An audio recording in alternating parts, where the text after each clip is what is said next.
Hello, everybody. I'm Robin, and these are my reflections. And today we're doing a new releases from Hay House haul. I have a lot of new things here, some books, some decks, and also I have a few other things that they're not new, but I'm currently using them. They're here on my desk, so I'm going to share those as well.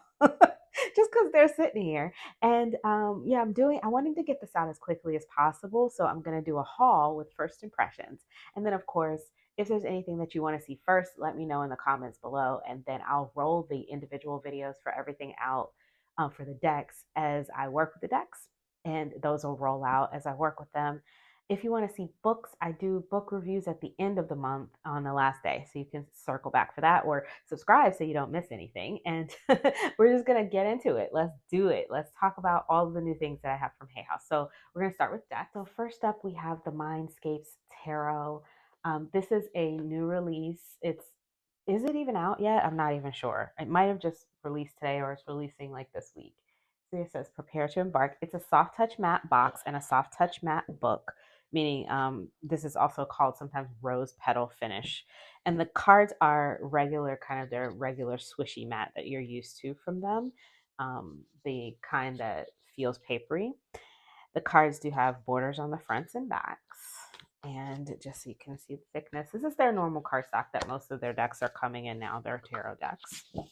Quick peek at the book.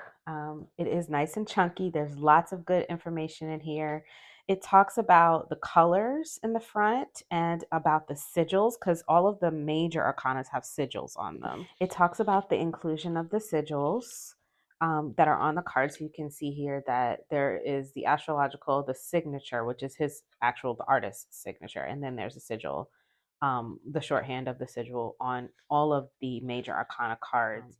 So if you're the type of person who wants to know what the artist was thinking, the guidebook does let you know that. So you have keywords, planet, zodiac, element, symbols for all of them. And then, of course, it shows you the sigil here.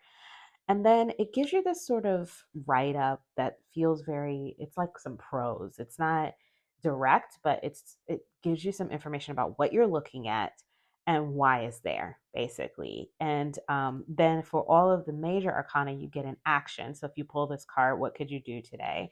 And then for the minor arcana, for some of them, you get journal prompts, and for some of them, you get affirmations.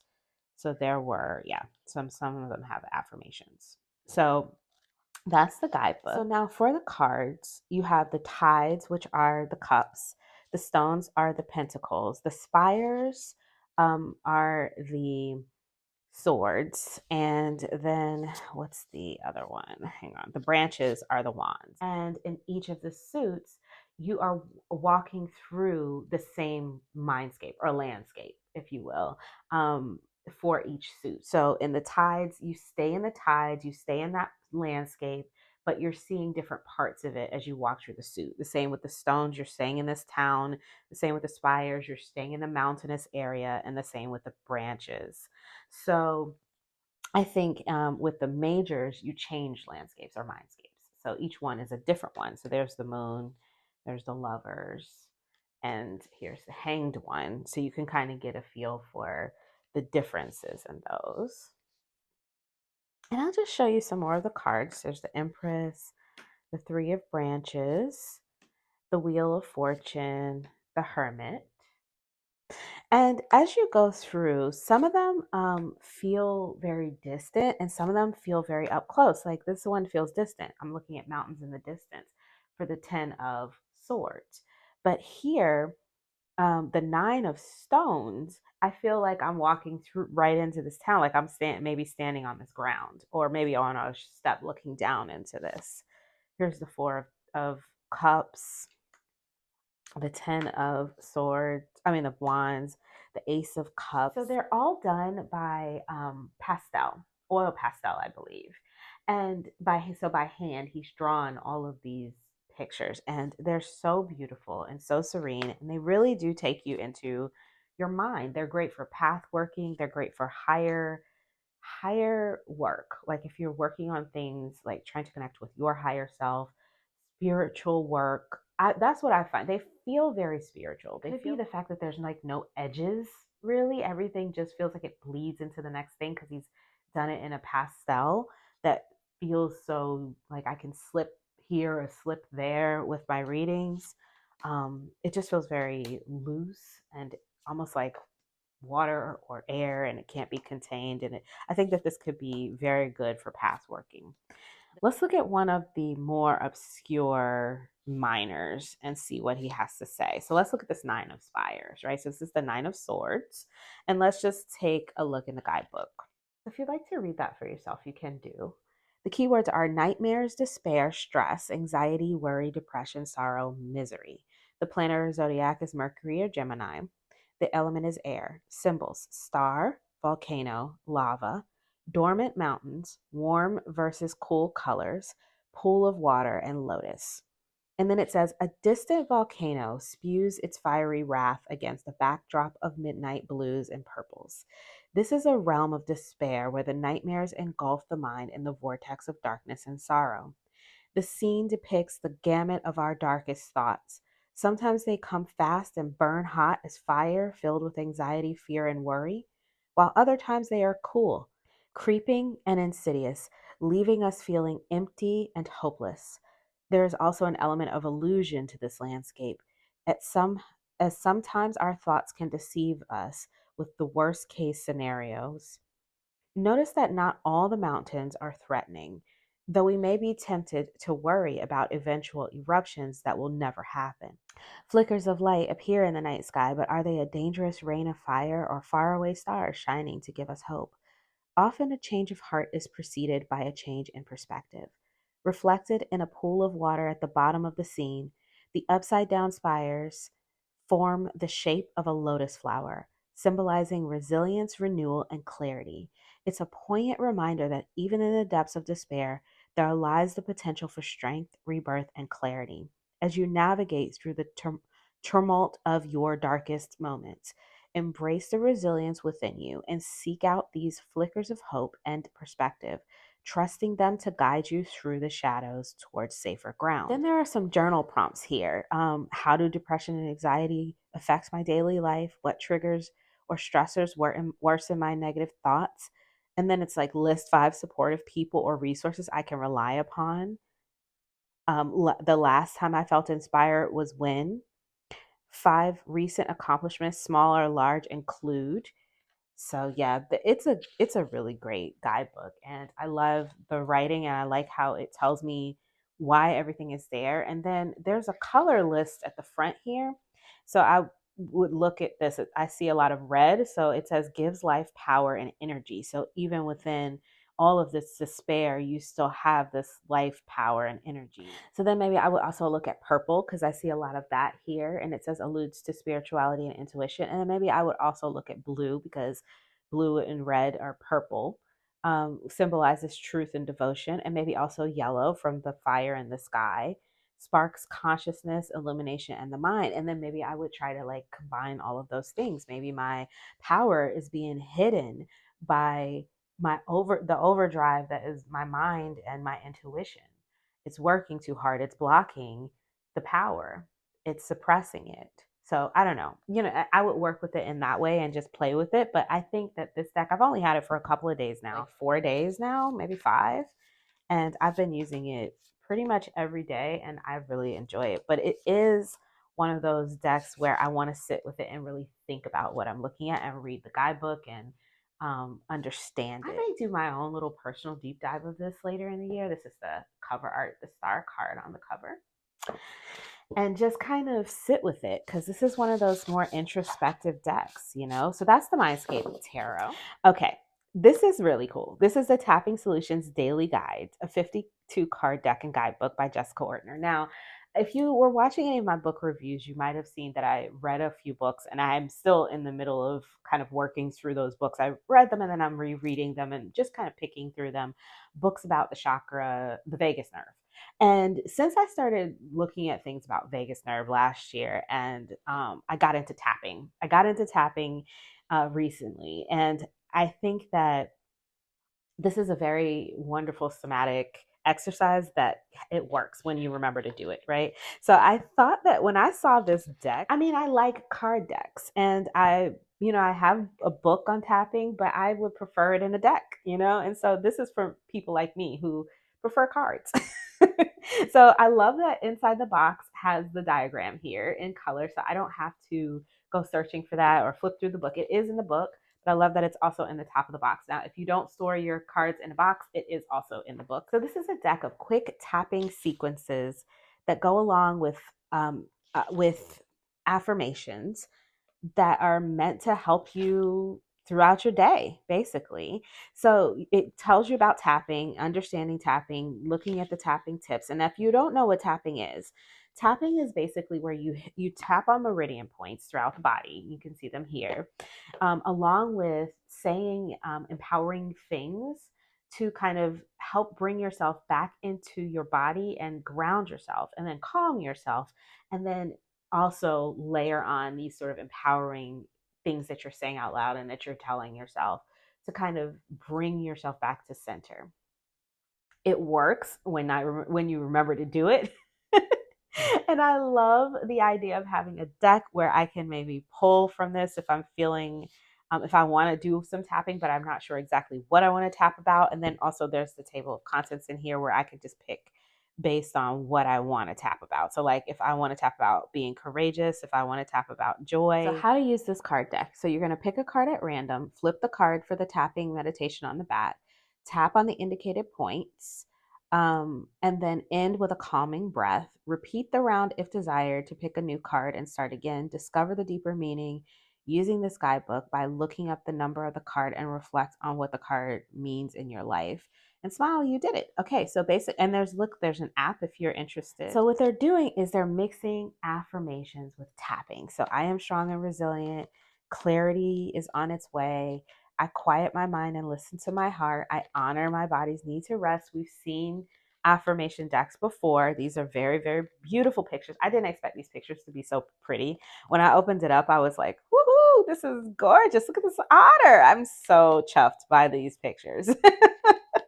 I eat with gratitude and intention. So maybe if I'm having trouble with overeating or undereating or something like that, I might want to do some tapping on that. So here it is. I eat with gratitude and intention. So you're going to tap 5 to 7 times on each of the points, and you're going to say these things to yourself. Even though I sometimes forget, I choose to be present as I eat. Even though I sometimes forget, I choose to be present as I eat. And then you're going to do your eyebrows. Today, I slow down and come back to the present moment.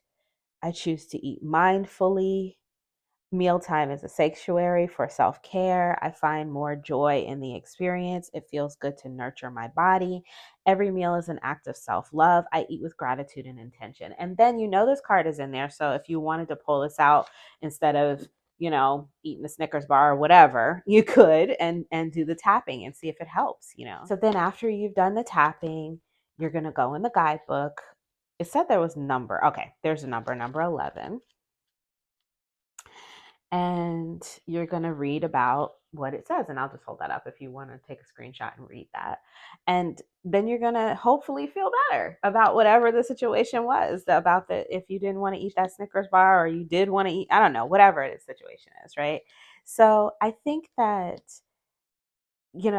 having these cards around are great for me because, like I said, I have been practicing tapping. And if you're interested in practicing tapping and you like to work with cards, this is definitely an option. You could get a book. There are books. You can get the tapping solutions, or you can get other books that are out there. But I like working with cards, and I like having these available to just kind of pull out and just put in front of me and use without having to fuss with the book and get it to sit open and all those things, right? So I am enough. Look at the little mouse. And these pictures are so adorable. So it doubles as a very, very beautiful affirmation deck. So that is the tapping solutions daily guidance. Love that. Love this. So excited about this one. Not sure if I said, but this box is also a soft touch mat. And then the next one that I have here is the Find Your Way Oracle, 45 cards, deck and guidebook by Ari Wisner. This one comes with some gold foil. I don't know if you can see, but yeah, there you go. It's foiled. And it says, this oracle offers a guiding light for those seeking balance, inner joy, and a purpose-driven life. Whenever you're feeling adrift, this 45 card deck will ground you and help cultivate a connection with your inner with your higher spiritual self while keeping your feet rooted in the present above all. It offers a reminder of the love, wisdom, and courage that lies within us all. So, Ari Wisner is a queer artist, illustrator, and tarot deck maker.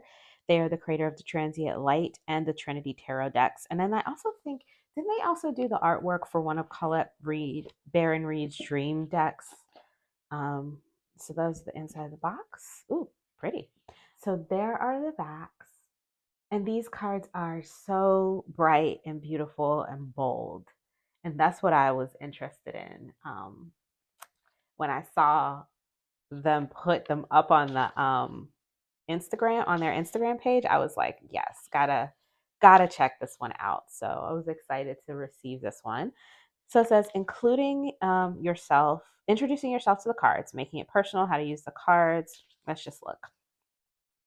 All of them are listed here in alphabetical order. So this, it basically says it's here to help you balance and realign your compass. Like if your compass is out of whack, if you're feeling out of spinning out, or like you're out of like you can't find your direction, then these cards are for that. So it talks about how to use the cards, talks about what that compass imagery that they're giving, and what that includes. There are a couple card spreads, and then it gets into the cards. So here's the first one: authenticity is contagious. And then if you would like to read the write up there, you can. It looks like there's an affirmation at the end. Let's see, do they all have an affirmation? Here's another one. Yeah, it looks like they all have an affirmation at the end. It's not a lot to read, so it would be quick if you did want to read it every time you use it. There's a thanks and about the author in the back. So that's the guidebook. Let's take a look at some of the cards. Okay, so I want to keep these in order because I just opened this. I just took the paper off just now, so I don't want to get them out of order. But we're going to take a look. Bottle of Dreams. Boundaries, not limits. I love Ari's bold lines and um, bold color choices and the mix of colors that they choose.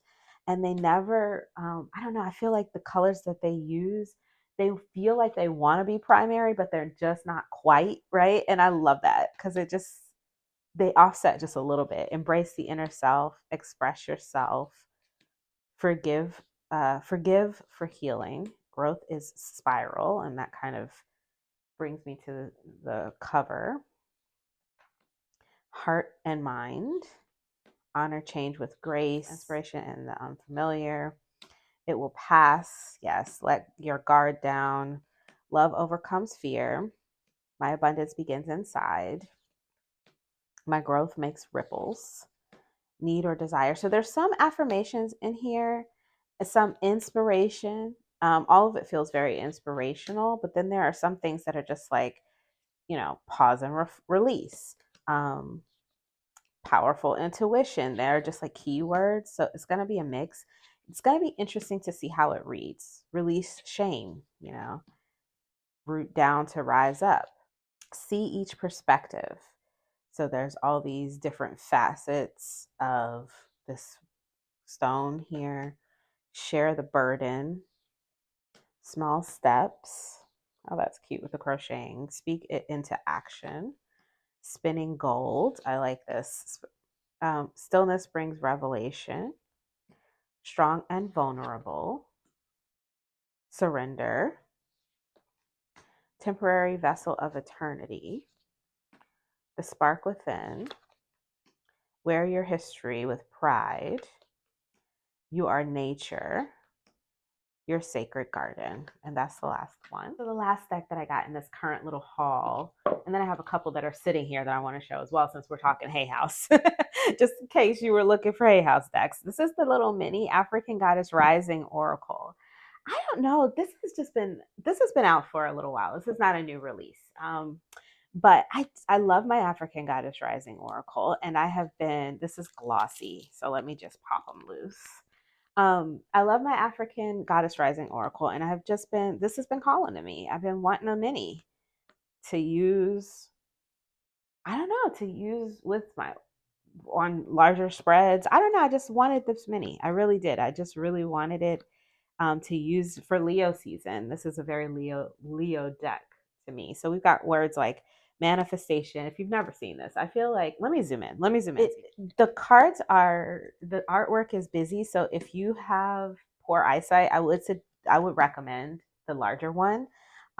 For me, I can see this and I know what these pictures look like because I've had this deck for some years now and I've been using it and I know these pictures very well.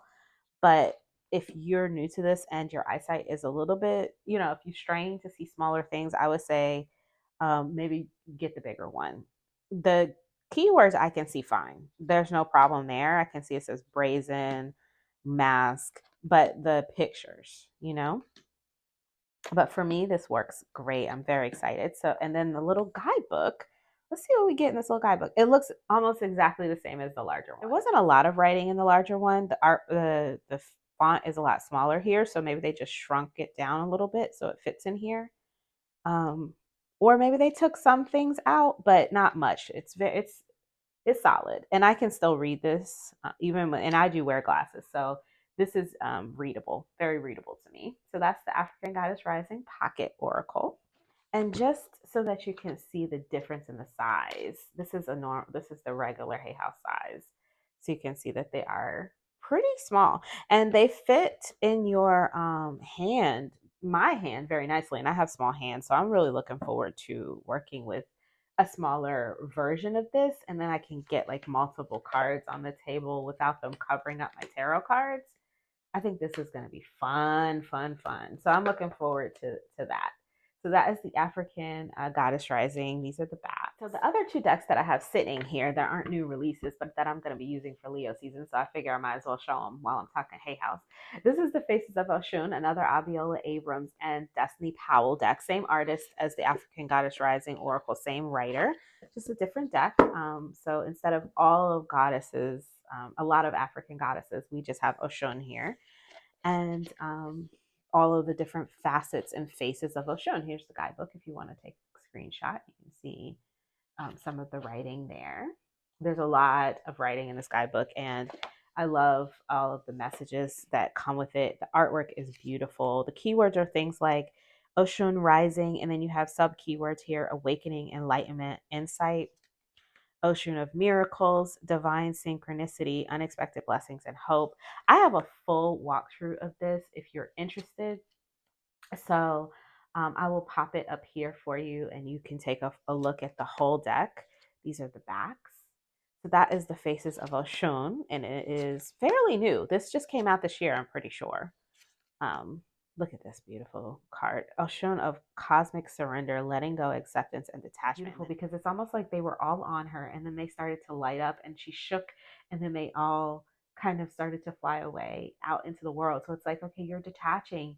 But sometimes when we release that energy, it needs to be put back into the world, right? And it can be a light for someone else, the energy, not the thing that we needed to let go. So I like that picture. Anyway, so this is the Faces of Oshun Oracle, definitely one I'm working with, and it is a Hay House deck. And another one that I'll be working with this month coming in August is this one, Sorcery Oracle, another Hay House deck. And I got this one last year, I think, and it's cool. This is by Lisa Lister. She also did the Venus book, which I reviewed in one of my book reviews. And I like her writing. It's very empowering and very femme and strong. And I wanted to work with this. I thought this would be a good Leo season deck. It's not new in my collection. I have had it, but I haven't worked with it that much. So I'm ready to pull it back out because I've only had it for like one Leo season so far, maybe. So this will be me using it again. It does have 3 suits. And because I haven't used it in a while, I can't remember the suits. So let me just look in the guidebook. Okay, so the suits are come to your senses, trust your instincts, and remember your magic. So they're broken up like that, and you can tell by the colors which one is which. All right, so, and I have a full walkthrough of this one as well, so I'll put that up here. And these are the backs. That is the, oh, that's perfect because it is the year of the snake. So that is the Sorcery Oracle. I am the mother-loving safe space. Bite the apple, I dare you. I like this. Every time I pull it out, I smile. I think it's just it's femme and it's strong and it's not a joke. You know, it's not a joke for women to find their strength and um, to source their own power. But it just the way she does it makes me smile. So I like this deck. So this is the self sorcery oracle. Okay, let's go through the books really quickly. I haven't read any of them, so we're just going to take a look at them all together. This is the Divine Frequency, Harness the Magic of Universal Laws for Transformation, Manifestation, and Freedom by Abiola Abrams, forward by Colette Reed. This is her newest book. I actually have the other one here, sitting here. I started reading it, and then I stopped for the tarot readathon that I'm doing this month. I'm picking this back up in August as well, along with the 2 decks that I'm going to be working with from her catalog. So I'm excited. It's going to be Abiola Abrams month. And I think that's okay because I think anytime that I have her words of wisdom in my mind, it's a good day. You know what I mean? So it says, okay, so for the divine frequency, and we'll talk about this one in a second. So here we have, so this is about manifesting and the frequencies that you need to access in order to be able to manifest what you want. So it says the divine frequency brings you a bold, empowering approach to manifesting through the 23 universal laws, drawing wisdom from Hermetic teachings and from African, Asian, indigenous, and other global traditions. These laws are the roadmap to your ultimate self. You learn exactly how these principles shape your life and how to use them to attract everything you desire, from success to fulfillment, love, and freedom. And I'll just give you a quick look at the table of contents. So it looks like we have the Hermetic principles, the laws of manifestation, the spiritual alignment, the laws of universal harmony, and the law of integration is how it's broken up. And then you've got a wrap up, and then how to create and host your own divine frequency circle. Oh, interesting. Divine frequency circle and book club questions. Oh, that would be a good idea to do this in a book club. 23 mantras for manifesting. Your divine manifesto, and then some references, acknowledgments, and about the author. Let's just see how it looks. All right, so let's look at chapter 8, Law of Oneness, and this is under the laws of manifestation. So, okay, you do get a little bit of an intro into the laws of manifestation, and then it goes deeper per chapter into them. It looks like, what is it? Cultural history, her own divine diary on oneness. It looks like a case study here, and then how to do it, how to live the laws. Are they all like that? And then a practice here. There's like some work that you can do here, and then some reflections. Let's see, are they all set up like that? Let's just look. Yeah, it looks like they're all set up like that. So you get, what is it, her take on it, a case study, how to do it, and a practice and some reflections. So they're all like that. All right, so that's the divine frequency. Looking forward to reading that. From imagination to reality, secret manifestations, lessons, and the law of assumption, from Abdullah, Master Alchemist. Okay.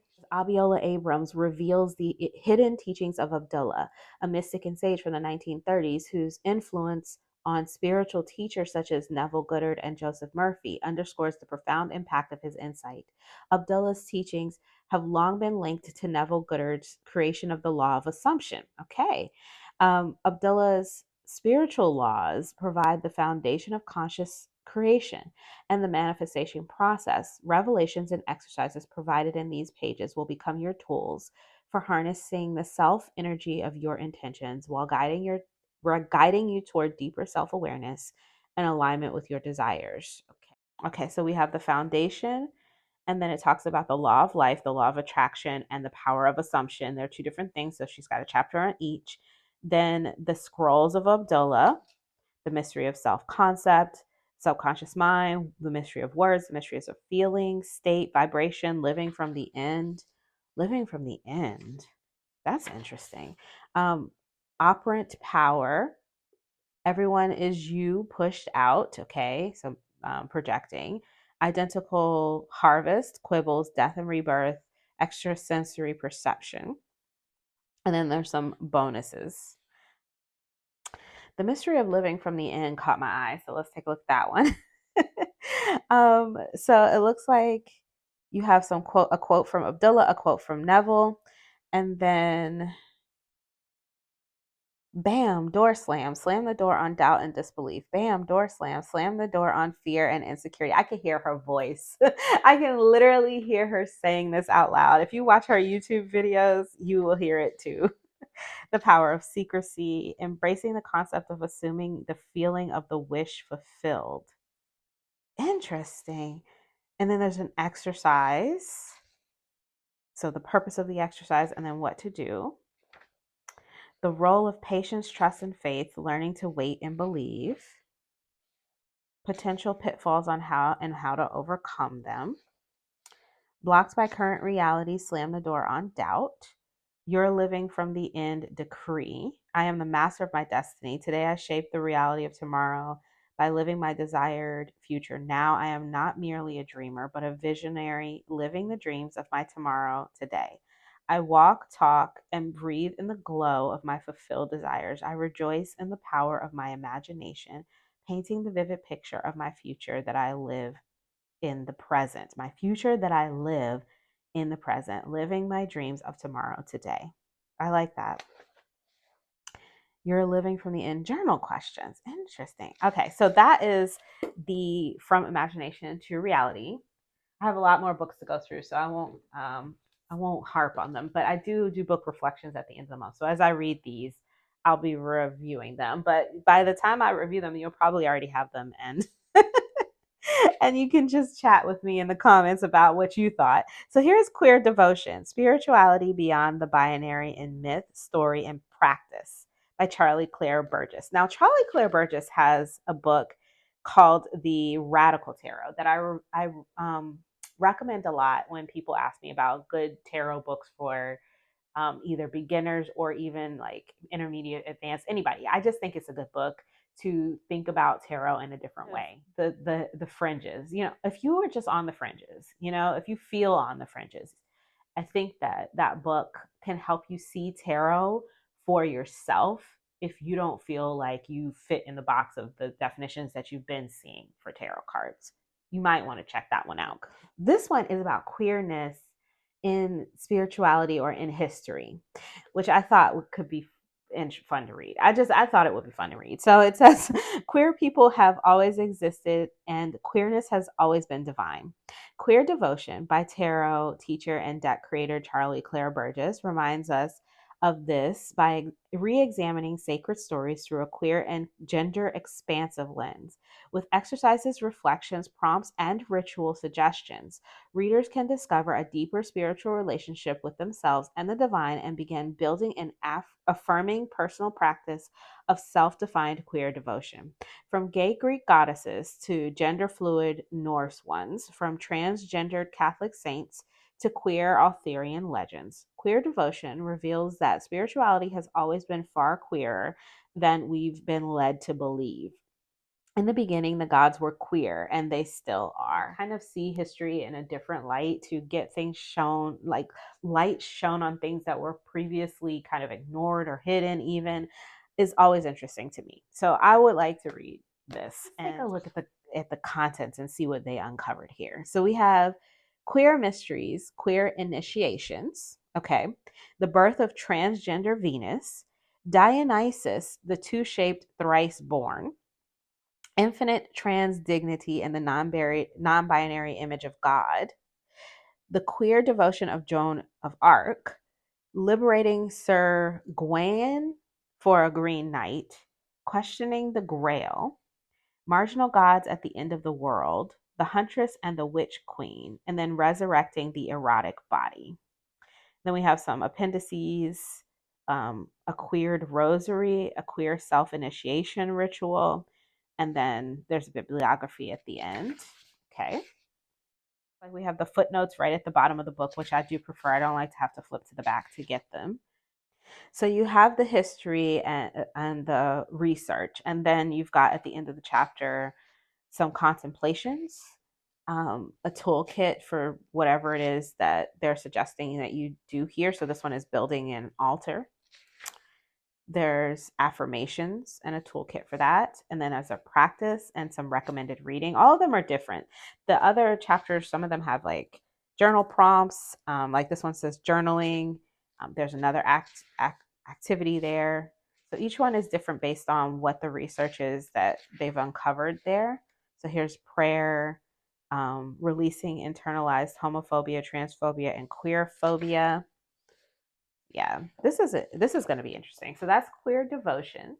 So here we have healing burnout with astrology and tarot. This is another deck and walk book, but currently I'm trying to catch up on my deck and walk. I started in Cancer season again. We'll see if I make it through this time because I quit in Cancer. No, I quit in Virgo season 2 years ago, but I am getting back into it. But I started at Cancer season because I don't really remember anything about it.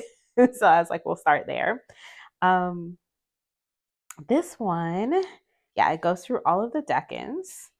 And let's see what we get for each one. Let's see what we get for each decan. So let's just take a look at Leo 1 because that's where I am right now. But, I just wanted to look at one, and we're going to look at this one because this is where we are right now, or we're going to be here in a minute. So if you're not clear on why it says Five of Wands as Saturn and Leo, the minor arcana of the tarot, the 2s through the 10s, are all assigned to one of these 36 decans, basically. And the one for Leo 1, or the first, 10 days of Leo season, is the Five of Wands. So it says, sometimes the best people for a role are the people we are just in conflict or in competition with. When we collaborate with people who have different perspectives from us, we can check confirmation biases and create new solutions that may not have been available to us before. So it talks about when rivals become collaborators. Oh, this is an interesting exercise for this time period. So if you're in the Leo 1 and you're feeling like that energy is what's coming to the surface, this is a good way to deal with it. Cultivating a network of rivals. There's an exercise here for that. Consider your friends list on your phone or social media, in your address book. Do you have a mix of different perspectives? People whom you will come into conflict with to catalyze evolution. Oh, nice. People who balance you out, people who will empathize and understand, people in the same positions as you. I like this thought process. Okay, so create a card reflection, building a team of rivals. So then there's a card spread here and an affirmation. Competition and collaboration serve as powerful catalysts for creation. I compete and I collaborate as I create. So then rewilding the sacred masculine with the sun. Embracing the sun is an exercise. Another card spread here. Here's the next section. Here we have love people for who they are, not who you wish them to be. So these are all the things that we're going to be working on during Leo 1. And here's another exercise. Lavender as healing partner for religious trauma. And then a card reflection. And we're talking about the Hierophant card. And then an affirmation. And then we get into Leo 2. This is cool. So if you're feeling burnt out and you're feeling like you're in contention with life right now, and you want to do a deck and walk where you can actually work through some of those things, or if you're out there doing a deck and walk right now and you're looking for different ways to kind of understand the energy of the decan, this is a good one. So check that one out. So here he is here. He is a psychologist and a medical anthropologist. And this is some information about him if you want to know. And then this is a book about improving brain function. I've been feeling very foggy lately, and food healing is a thing. So I was really interested in reading this to see what he has to say. So it says, growing older is inevitable. However, aging can be prevented, even reversed, when you upgrade your brain using ancient and modern science to create psychosomatic health. A healthy brain is the foundation for a more fulfilling life. And in Grow a New Brain, modern shamanic practitioner, I'm not going to butcher his name again. We'll just say Alberto, reveals research and introduces protocols for you to upgrade your brain starting now. It combines ancient and modern science to eliminate old cells, detoxify your brain and body, reduce inflammation, increase the growth of brain cells that support neuroplasticity, and more. In the pages of this book, you'll learn how to make your own probiotics, how to use meditative techniques to switch on genes for health and turn off genes for illness and disease, drawing on the science of epigenetics to avoid being trapped in the destiny inherent in your genetic coding, how to reverse damage to the brain caused by free radicals, how to increase the amount of BDNF, brain-derived neurotrophic factor, you produce, allowing you to grow a new brain cells, neurogenesis, that will support neuroplasticity. So, yeah, sounds interesting to me. I want to try it.